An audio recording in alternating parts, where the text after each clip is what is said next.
că Dumnezeu din ceruri a hotărât să rupă nenorocitul ăsta de zid care era poate între noi și voi.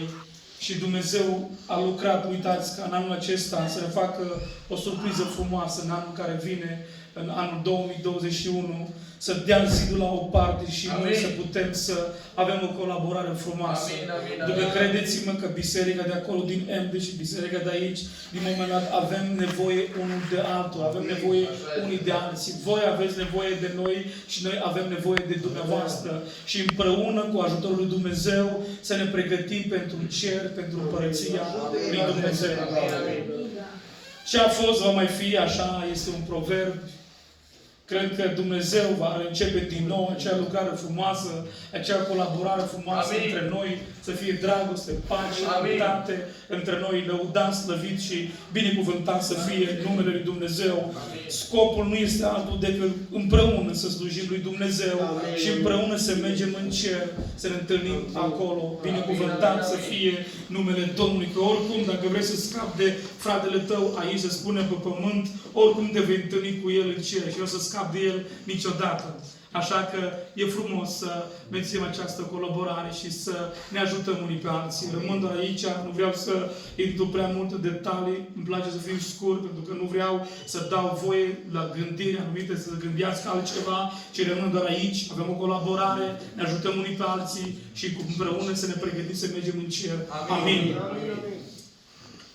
Am spus că Dumnezeu în această seară, și să deam înainte lui Dumnezeu, Doamne, pregătește-mi un cuvânt pentru această biserică minunată care a mai slujit altădată. Și uitați că Dumnezeu a hotărât să ne vorbească ceva extraordinar, care și pe mine m-a mișcat ceea ce Dumnezeu mi-a vorbit. Pentru că vreau să vă spun ceva. Prima dată când Dumnezeu pregătește un mesaj, prima dată vorbește predicatorului. Prima dată vorbește celor care predică și după aceea bisericii. Slăvit să fie bunul Dumnezeu. De aceea este bine să fim noi mișcați înainte ca să vorbim altora. Să ne mișcă pe noi mesajul și cuvântul lui Dumnezeu. De aceea m-am gândit ca în această dimineață să vorbim despre promisiunile lui Dumnezeu pentru anul 2021. Promisiunile lui Dumnezeu pentru anul 2021. Având în vedere că anul 2020 am avut o grămadă de probleme, l-am confruntat cu o grămadă de situații, ne-au murit oameni dragi, nouă, s-au întâmplat tragedii mari, este adevărat, dar credem că în anul 2021 Dumnezeu ne va promite și ne promite că este și a fi cu noi, chiar dacă vom trece prin ape, spune cuvântul lui Dumnezeu, chiar dacă vom trece prin foc, focul nu ne va arde și apele nu ne vor înneca, pentru că Dumnezeu ne promite că este cu noi. Și asta e cel mai important. Dumnezeu nu-ți promite că nu o să ai parte de foc, nu-ți promite că nu o să ai parte de ape, ci Dumnezeu îți promite că chiar dacă vei trece prin apă, va fi cu tine, și chiar dacă va trece prin foc, Dumnezeu este cu tine și cu noi. Slăvit să fie bunul Dumnezeu. Amin. Am ținut să citesc două texte, pentru că acolo 2 Petru, citeam despre ce spunea în 2 Petru, cel puțin 1:4, versetul 4, spunea de făgăduințele lui Dumnezeu care sunt tare, care sunt scumpe, care sunt frumoase și care, dacă le vom trăi și dacă vom le permite promisiunilor lui Dumnezeu și dacă vom lăsa aceste promisiuni să intre în inimile noastre și să ne facem într-un fel, să devenim una cu promisiunile lui Dumnezeu, în anul 2021 ne va fi mai ușor. Dacă o să credem în promisiunile care o să urmează să le spun cu ajutorul lui Dumnezeu, dacă vom crede în aceste promisiuni, vă garantez că anul 2021 va fi un an mai ușor. O să ne fie un an mai ușor dacă o să credem și o să permitem acestor făgăduinți, acestor promisiuni să intre nu doar în mintea noastră, ci să intre în inima noastră și să le credem și să intrăm în ele, să fie bunul Dumnezeu. Știți care a fost prima promisiune dată aici în Psalmul 4, în Isaia 45, scuze, am și emoții, este prima dată un timp în care lucrez, dar cred că Dumnezeu va vorbi, asta sunt sigur că Dumnezeu va vorbi, slăvit să fie numele Lui. Așa vorbește Domnul către unsul Său, către cire pe care îl ține de mână. Haideți să vă spun puțin istoria înainte să vă spun că aici am spiritualizat pentru noi. Vreau să vă spun istoria. Deci poporul Israel este luat în robie, în captivitate de împăratul babilonian, împăratul Nebucandețar. Acolo rămână 70 de ani. 70 de ani suferă cumplit poporul Israel. Dumnezeu hotărăște într-o bună zi să scoată poporul din robia babiloniană. Și pe cine îl folosește Dumnezeu? Îl folosește pe Cir, împăratul Medo-Persan. Dumnezeu îl folosește pe Cir și acum el îi face câteva promisiuni în Isaia 45, dar nu lăsăm ca aceste promisiuni să fie valabile doar pentru el, și vrem ca aceste promisiuni care le-a promis Dumnezeu acum sute și mii de ani în urmă să fie valabile și pentru noi în această dimineață. Știți ce promite Dumnezeu lui Cir? Pentru că Dumnezeu s-a folosit de Cir să scoată poporul din Babilon. În Babilon era o cetate puternică. Nu putea pătrunde oricine să scoată poporul Israel de acolo. Nu-și permitea oricine. Și atunci Dumnezeu folosește un om puternic, pe nume Cir, și dă câteva promisiuni. Și prima promisiune, care e valabilă și pentru noi astăzi, este că Dumnezeu îi promite că îl ține de mână. Ce frumos! Slăvit să fie Domnul! În anul 2021, pentru noi ca biserică, Dumnezeu ne promite că te ține de mână. Amin. Nu te ține de mână oricine, e Dumnezeu, amen. E Dumnezeu care a creat cerul și pământul. Lumina, stel, natura, cum se spunea mai devreme aici, cuvântul la cuvântul lui Dumnezeu a luat ființă, natura aceasta, la cuvântul lui Dumnezeu, Dumnezeu te-a frământat și te-a făcut și pe tine. Și uitați ce îți promite Dumnezeu. Îți promite că în anul 2021 te va ține de mână. Glorie Lui! Slăvit să fie Domnul! Știi? Ați văzut odată imaginea aceea frumoasă când un tată sau o mamă își ține copilul de mână? Nu e o imagine frumoasă? Mărit să fie Domnul! Dacă un copilul când își ține mama sau tatăl de mână, se simte în siguranță. Aleluia! Pentru că poate trece pe ape sau poate trece, să spunem, un drum poate mai cu pietre și dă copilul să cadă. Tatăl ține, lăudați să fie Dumnezeu.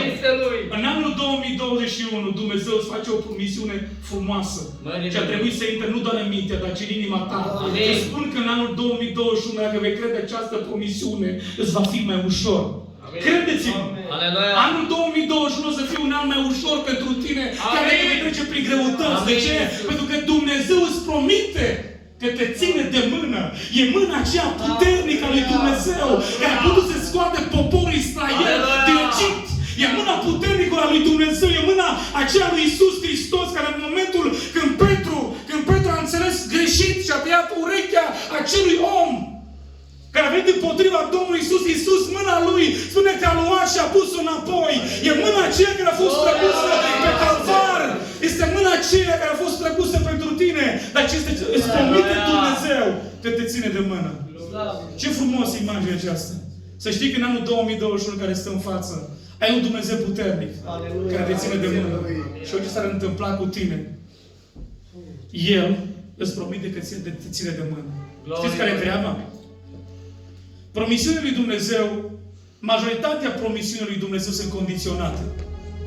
Dacă, deci știți cuvântul dacă? Sau această prepoziție, spuneți, acum se numește. Dacă. Cuvântul dacă. Deci,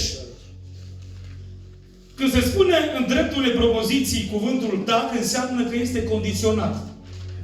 El te ține de mână, dar dacă vei face ceva, ce? Dacă tu vei alege să spui mâna în mâna lui Dumnezeu. Să fie Domnul. Deci Dumnezeu îmi promite că mă ține de mână. Dar nu mă va lua niciodată forțat. Să mă ia Dumnezeu forțat și să mă tragă Dumnezeu după El. Nu! Pentru că nu e genul Lui. Și ce vrea Dumnezeu, tu să spui mâna. Pentru că El își întinde mâna, Dumnezeu. Dar trebuie să alegi tu să spui, să tragi și tu mâna în mâna lui Dumnezeu. Slăvit să fie numele lui Dumnezeu. Deci ce semnifică? Cel puțin 3 semnificații are momentul când îți întinzi mâna unui frate. Uitați genul acesta. Cu toate că pandemia ne-a oprit treaba asta. Cu toate că pandemia ne-a oprit treaba aceasta, uitați că Dumnezeu trece dincolo de pandemie și îl promite că te ține de mână.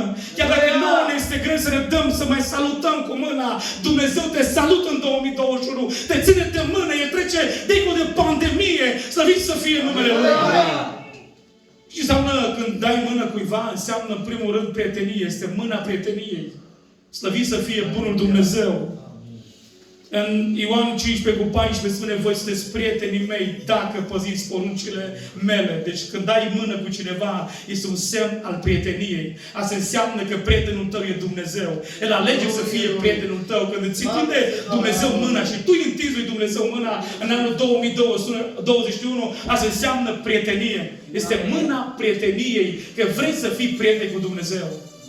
Știți că prietenii noștri ne-au dezamăgit, frați, surori, o grămadă ne-au dezamăgit, dar singurul prieten care rămâne până la capăt cu tine și care nu te dezamăgește, nu te-a dezamăgit niciodată, nici în anul 2020, nici în 2021 și nici o să fie o grămadă de ani cât o să trăim. Prietenul nostru o să rămână fidel, slăvit să fie numele Lui Dumnezeu. Mâna împăcării. Deci când dai mână, înseamnă mâna prieteniei. Când dai mână, este o mână împăcării.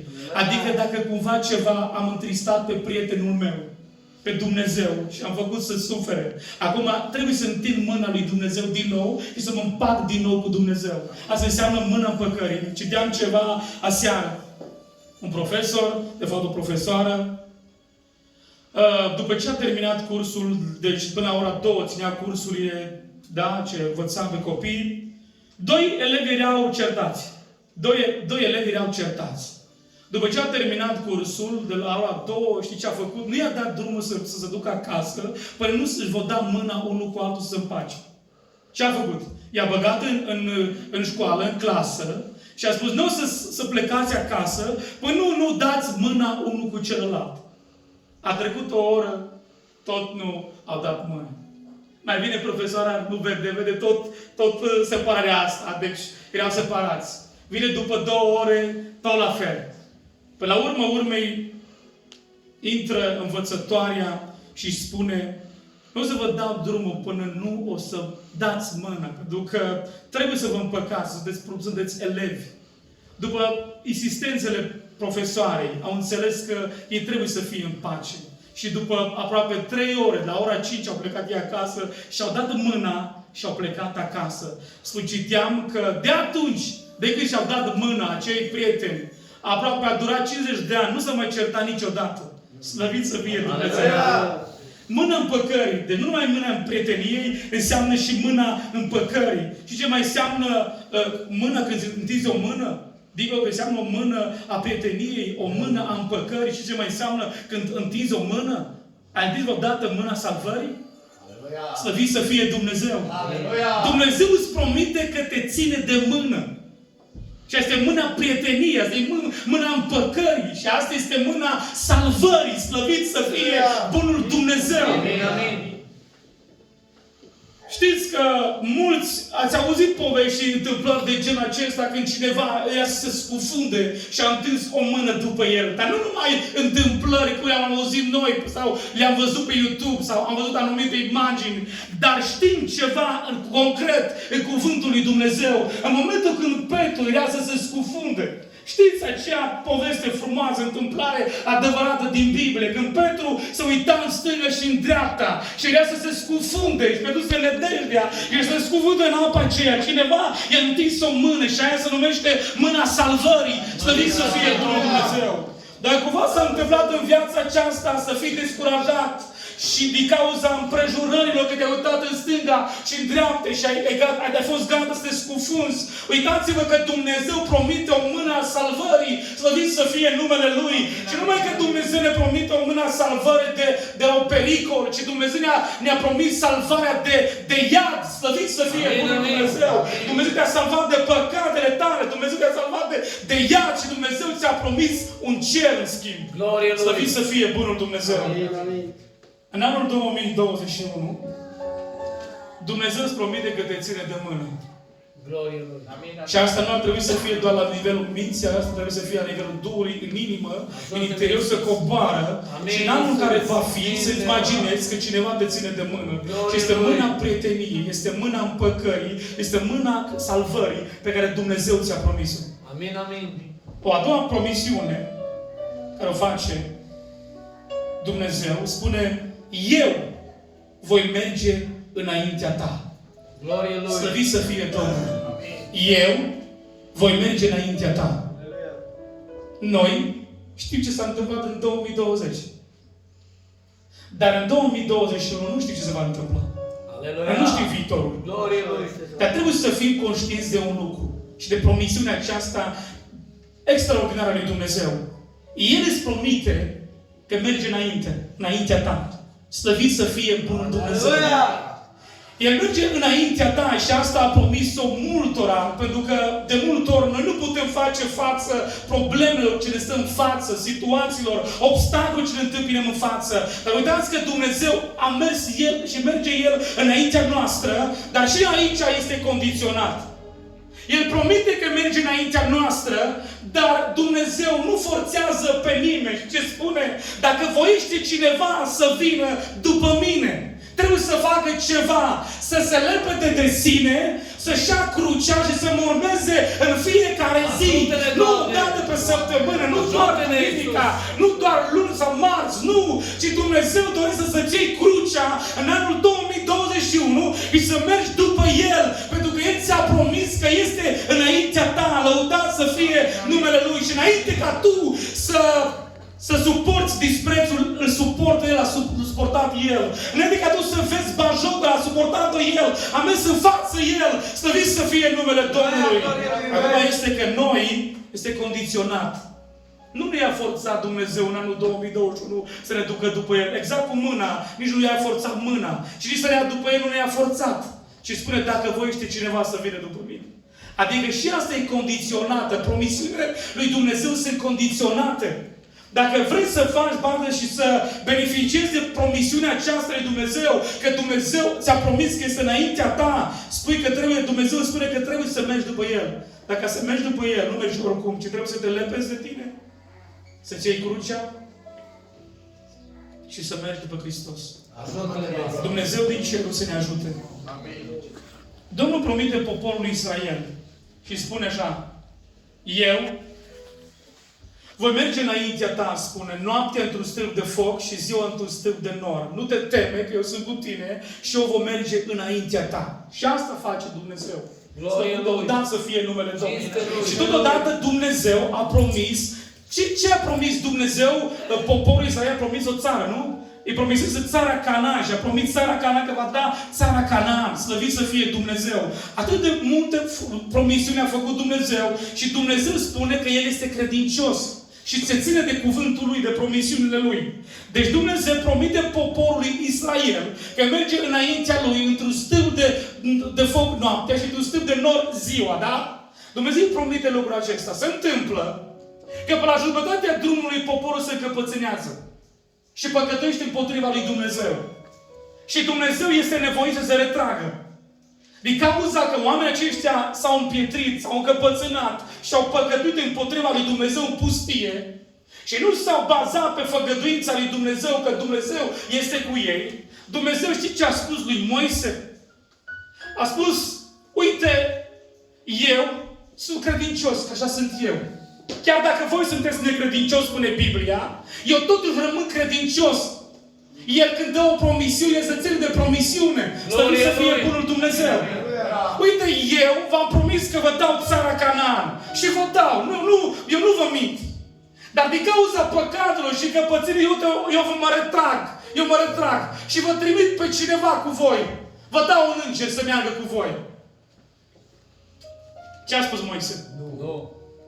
A spus, da, ok.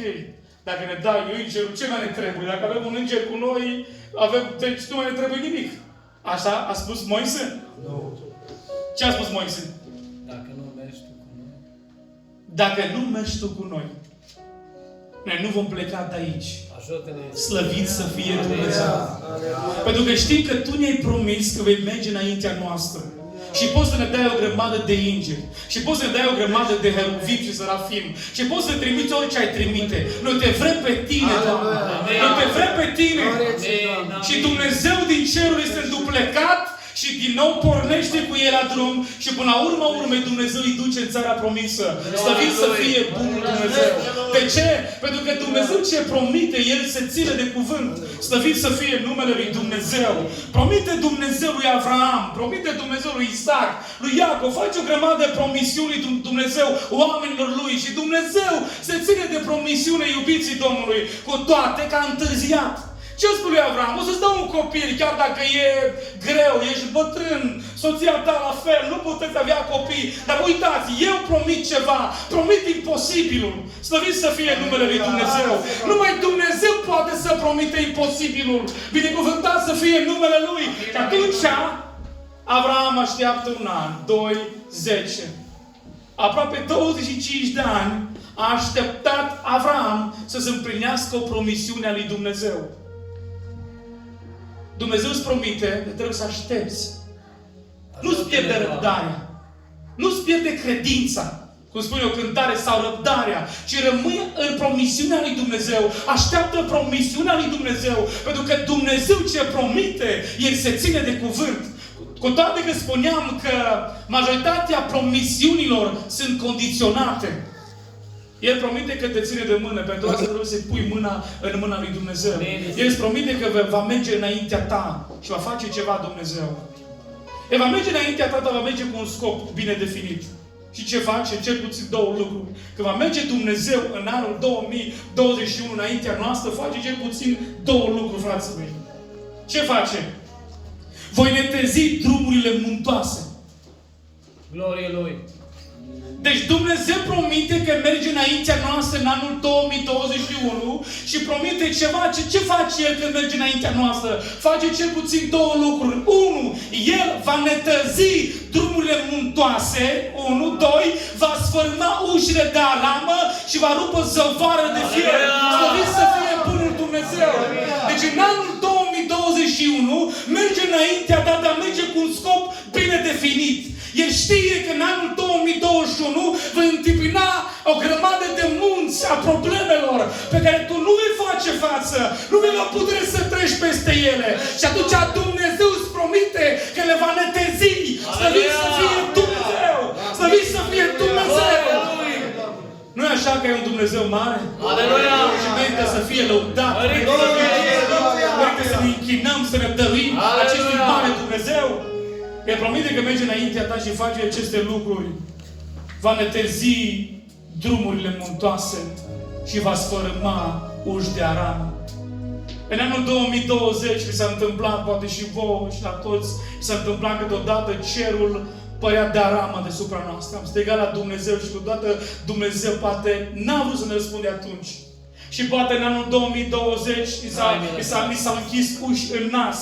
Și au fost uși care n-am putut să le deschidem. Și s-a întâmplat o grămadă de probleme. Uite, Dumnezeu în anul 2021 îți promite că chiar dacă ușa aceea va fi de aramă, chiar dacă va pune zăvoare mare, Dumnezeu are putere să o dărâme. Dumnezeu, slăvit să fie numele Lui în veci. Nu putea nimeni să norocească acel zid care putea să umble cel puțin 2 căruțe ziduri Ierihonului. Nimeni nu putea să distrugă acele porți. Știi cine a putut să distrugă acele porți, slăvit să fie bunul Dumnezeu? Glorie Lui. Știți cine a putut să renorocească acele ziduri care nimeni nu putea să le rupe și nimeni nu putea să distrugă? Doar Dumnezeu. Și felul acesta a făcut posibilă intrarea lor în Ierihon și biruința asupra vrăjmașului.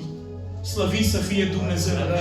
Sunt uși, poate, care Satana le închide de aramă, de fier și bagă zăvoare puternice, încât tu poate nu mai poți să intri. Dar uite, Dumnezeu merge înaintea ta să ne nerocească și să distrugă acele porți de fier care tu le vei întâmpina în anul 2021.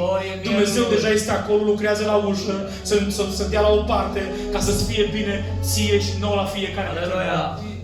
Știți? Fiecare este condiționat. Spuneam că de la început promisiunile sunt condiționate. Amin. Dacă vrei mâna lui Dumnezeu, dă mână, ține-ți mâna. Dacă vrei ca Dumnezeu să meargă înaintea ta, trebuie să mergi tu după El, pentru că nu i-a pe nimeni forțat. Și aici, dacă vrei ca Dumnezeu să ne trezească cărările, la fel e nevoie cel puțin de 3 condiții. Citim Proverbe 3 cu 5 și 6. 3, Proverbe 3 cu 5 și 6. Haideți să vedem cel puțin, dacă vreți ca Dumnezeu să vă nătăzească cărările și Dumnezeu să poruncească munților să se dea la o parte munților problemelor care veți întâmpina și le vom întâmpina în anul care ne stă în față, trebuie să facem cel puțin 3 lucruri. Vreți ca Dumnezeu să nătezească cărările? Amin. Vreți ca Dumnezeu să distrugă acele uși care Satan avea să le închide în 2021 și acele zăvoare de fier puternice? Vreți? Cel puțin pentru asta ne trebuie 3 lucruri. Și anume ce? 3 cu 5 Proverbe. Încrede-te în Domnul din toată inima ta. Dumnezeu vrea să te încrezi în El. Amin. Este o încredere. Trebuie să ai o încredere în cuvântul Lui și în promisiunile Lui. 2. Nu te bizi pe înțelepciunea ta. În anul 2021 încrede-te în Dumnezeu. 2. Nu te bizi pe înțelepciunea ta că o să reușești în 2021. Bizi-te pe Dumnezeu, încrede-te în Dumnezeu. Și 3 spune, recunoaște-L în toate căile tale. Recunoaște-L în toate căile tale. Nu trebuie să înțelegi că locul de muncă pe care îl ai se datorează lui Dumnezeu. Sănătatea pe care o ai se datorează lui Dumnezeu. Banii pe care o ai se datorează lui Dumnezeu. Mașina pe care o ai se datorează lui Dumnezeu. Asta înseamnă să recunoști pe Dumnezeu în toate căile tale. Și dacă faci acest lucru, dacă te încrezi, dacă te bizui pe Dumnezeu și dacă recunoști pe Dumnezeu din toată inima, și ce face Dumnezeu? Ce face? El va netezi cărările. Slăvit să fie Dumnezeu. Vrei ca anul care va fi în față să netezească Dumnezeu cărările? Pentru asta trebuie multă încredere în Dumnezeu. Trebuie să nu mai bazezi pe înțelepciunea ta și să recunoști pe Dumnezeu în toate căile tale. Și Dumnezeu din ceruri îți va netezi drumul. Chiar dacă sunt munți și văi, Dumnezeu poate să facă ca autobandă să treci bine în anul 2021. Slăvit să fie bunul Dumnezeu. Ce spuneam? Spuneam că promisiunea lui Dumnezeu pentru anul 2021. Domnul a zis și ne-a promis că ne ține de mână. Dumnezeu a promis că ne ține de mână. Și trebuie asta să vă imaginați sau să o înțelegeți, să o credeți din toată inima lucrul acesta. Imaginați pe Dumnezeu mare, care Dumnezeu se coboară la noi și ne ține de mână în anul ce ne stă în față. Pentru asta trebuie să dai tu mâna lui Dumnezeu. Asta înseamnă mâna prieteniei, asta înseamnă mâna împăcării, asta înseamnă mâna salvării lui Dumnezeu. Spuneam că Dumnezeu a promis că va merge înaintea ta, dar dacă vrei, numai dacă vrei, vei merge după El. Nu ia pe nimeni forțat și aceasta, dacă vrei să mergi după Dumnezeu, trebuie să te lepezi de tine, să-ți iei crucea pe drumul acesta. Nu ia alt bagaj, singurul bagaj la credinciosul este crucea și să mergi după Hristos și să urmezi în fiecare zi. Și spuneam că El merge cu un scop bine definit. Și anume ce? Să netezească drumurile muntoase și să sfărâmă ușile de aramă și va rupă zăvoare de fier. Slăvit să fie Dumnezeu.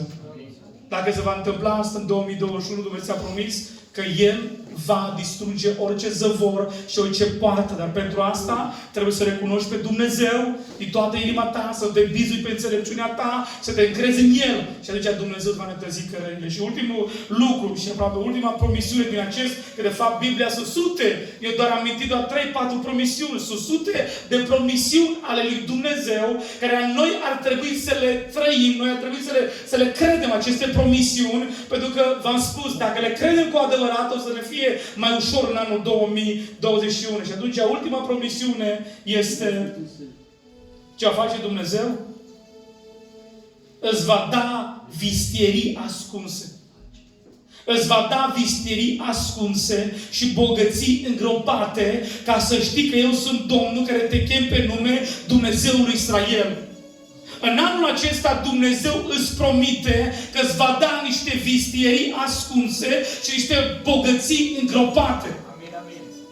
Niște bogății îngropate. Știți câte bogății are Dumnezeu? Eu am enumerat o grămadă de bogății. Cel puțin am pus pe lista mea 20 de bogății. Știi cum se numește bogățiile lui Dumnezeu? Bogăția dragostei lui Dumnezeu. Bogăția îndurării lui Dumnezeu.